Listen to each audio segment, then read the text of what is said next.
So welcome. Thank you. How are you doing today? Uh, I think the day is starting off pretty well. Yes. Awesome. Thank Awesome. you. I'm very excited to have a conversation with you today. So I'd like to ask you I think I'm going to stick to, I had a variety of questions, but I think after the conversation we've just had, I think I know which ones, I think I have top three that I'd really like to hear your thoughts on. Sure. I just want to start with a little bit of background because I know that some of my readers may not understand who you are and what you're all about. So I know I'm sure you've talked about yourself on a variety of interviews, but if you can just give these guys a little bit of a background on who you are and sort of what you're all about, that would be awesome. Sure. My name is Destin Gerek. I sometimes go by the moniker the Erotic Rockstar, um, which causes some to smile. And I try not to take myself too seriously, except for when I do. But my whole background is around sexuality and consciousness, the intersection between sexuality and spirituality. I've been doing some aspect of work around sexuality for 15 years and started from a very Western academic approach. I've then moved into a lot of body work, breath work, and learning about Eastern approaches to sexuality. And then I had a spiritual reawakening about 7 years ago that just blew my whole world apart. And one of the big things that came to me immediately was, okay, well, how does this intersect with my sexuality, which has been such a huge part of my path? And then all these Tantra people started flooding into my life. And I very quickly submersed myself in that world, as well as exploring other elements of conscious sexuality, sacred sexuality, from Taoist perspectives, certain Native American approaches and perspectives, and as well as just really exploring it from my own. If my connection to spirituality is non-dualistic, meaning it's not so much about me or us here and then God up there in the sky, but rather there not being a separation between us and God, that I am God, you are God, hell, this air we breathe is God, that to put it in Christian terms, God is the Alpha and the Omega, being the beginning and the end, all that is. If which generally is how I think of God is all of existence.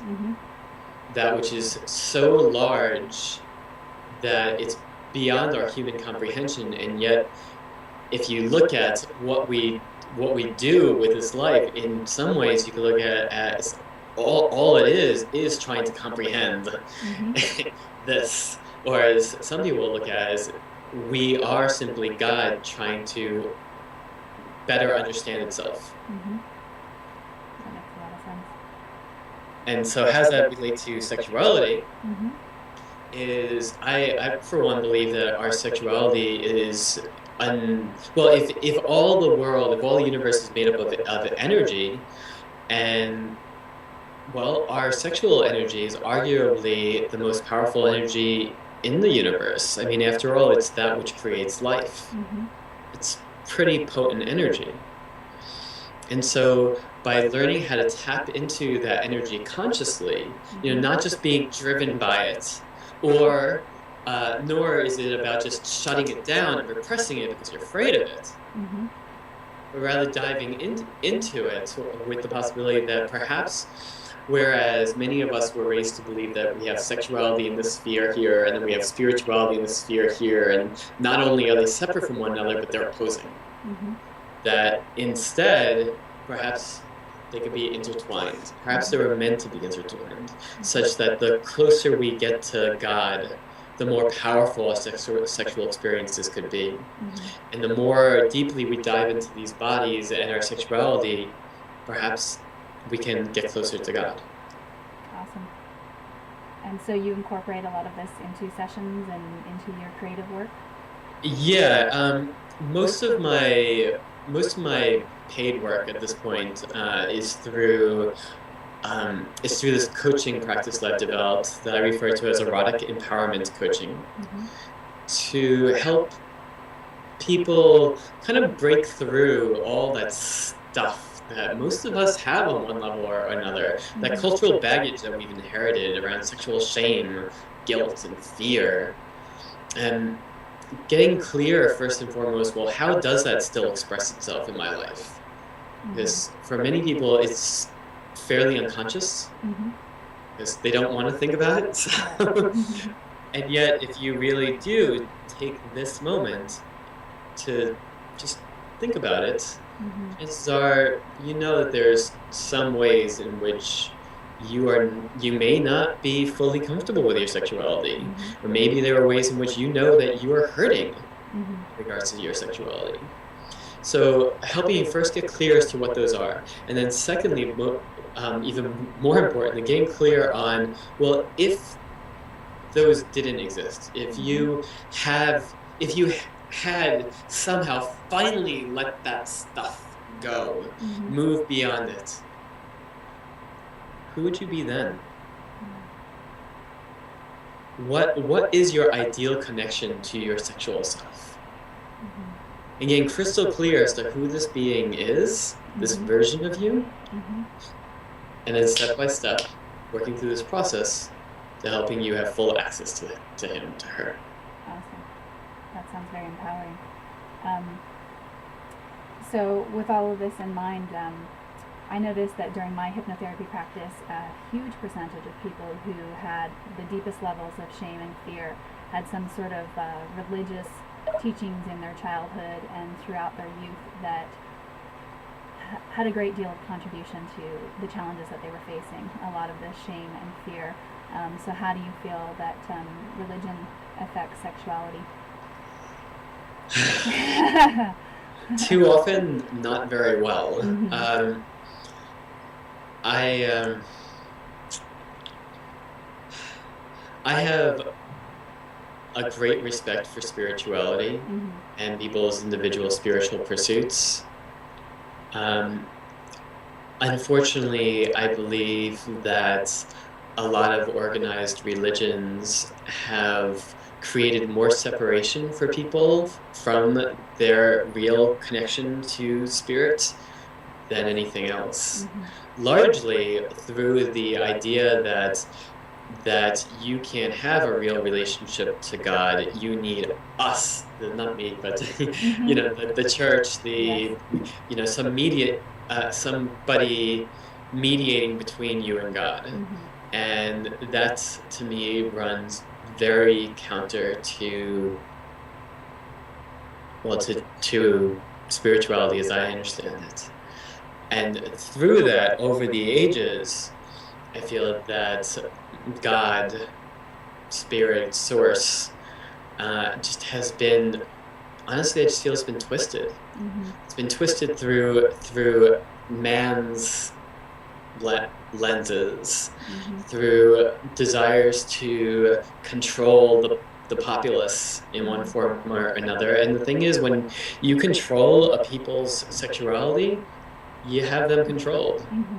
And I don't think that it's entirely accidental that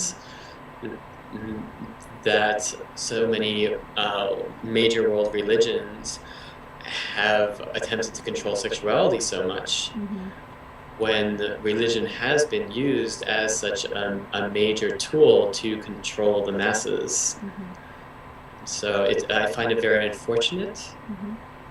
And I know I've met way too many people who are just anti-spirituality because of really negative experiences with religion growing up. Definitely. It's sad. Do you have one specific technique, mindful breathing, I don't know what it would be, that you think that people can use to connect with their sexual energy in a way that helps them break through those blocks, take down the shame and let go of the fear? Is there a specific technique or a series of techniques that... This is the reason why I've developed a 16-session series around this, but I'll do my best to create some small chunk to work with. You mentioned the mindful breathing. I tend to refer to it as conscious breath work, but same thing. Yeah. And it's one of those things that on one level sounds so simple, the other is so incredibly powerful. Absolutely.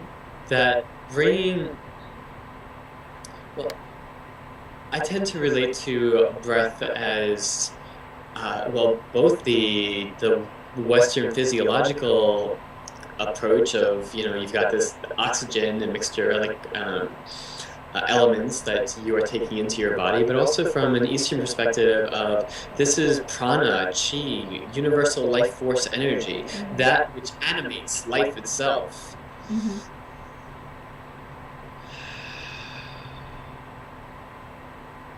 And conceiving of it in that way, I mean, doesn't it make sense to give it more of your attention? To how can I amplify my connection to this universal life force? Because I don't know about you, but as far as I can tell, most everyone would like a little bit more energy in their lives. Definitely. What if it could be as simple as slowing down and deepening your breath?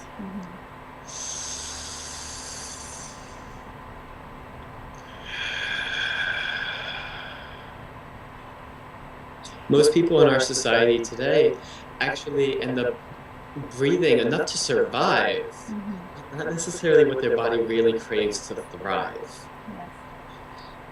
Yes. That notice even right now, those who are listening or watching, that if you're breathing into your chest or into your belly, if you're breathing shallowly or if you're breathing deeply, and if you are breathing into if you're taking shallow chest breaths, well, you're not alone. It's actually most people. What if you consciously chose to start just playing with dropping down into your belly? Be putting your hand on your belly button and expanding your belly with your breath, seeing how low in your body you can take that breath, how full you can take that breath. And then letting it go. That's a wonderful technique. So, again, on one level, it just seems too simple to really do anything. Play with it for a week or two, and you're going to notice some changes. Definitely.